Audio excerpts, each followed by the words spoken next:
sir, for affording me an opportunity to participate in the reform in the mining sector through the Mines and Mineral Development and Regulation Amendment Bill 2016. Sir, the mining sector was first time see the light of reforms under the able guidance of our Honorable Prime Minister Narendra Modi ji, because earlier the grant of mining lease was based completely on the discretion. Section 11 was there earlier, first come first serve basis, and this is the reason that the large number of litigations were pending before the Supreme Court, and Supreme Court quashed such type of mining lease granted on the basis of the first come first serve.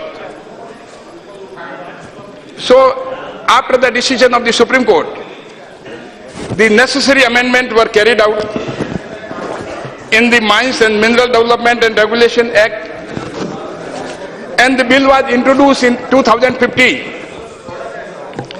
and the necessary provision was made, the replacing entirely the section 11, and a new section 11 was introduced, whereby the mineral concession was required to be granted only through auction.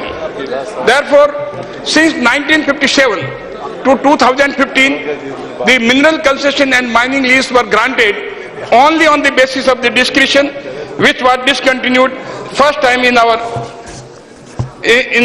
2015. Sir, on account of this, the discretion which was there earlier was taken away. The more transparency was created for the grant of mining lease, and the procedure. Yeah. And the process. May I continue? Complete. And the procedure was also simplified.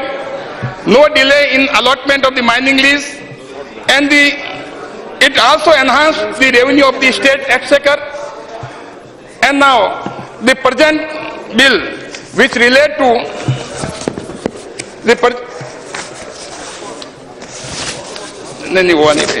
present bill by which the section 12A regarding transfer of mineral concession, earlier the transfer of mineral concession was available through auction only, but the captive mining leases were not taken into consideration, and that was in the interest of the development of the mining sector.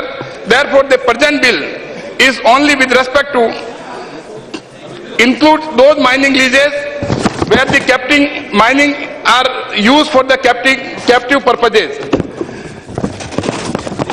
Now the question is, I would also like to make it my clarificatory question to also the Honorable Minister. Yes. That only those mining leases have been covered which are for the captive purposes, but the prospecting license cum mining leases have not the part of this bill. It may be clarified on this issue whether this is also required to be taken into consideration or not. Yes. Thank you very much for affording me an opportunity to participate in this bill. Thank you.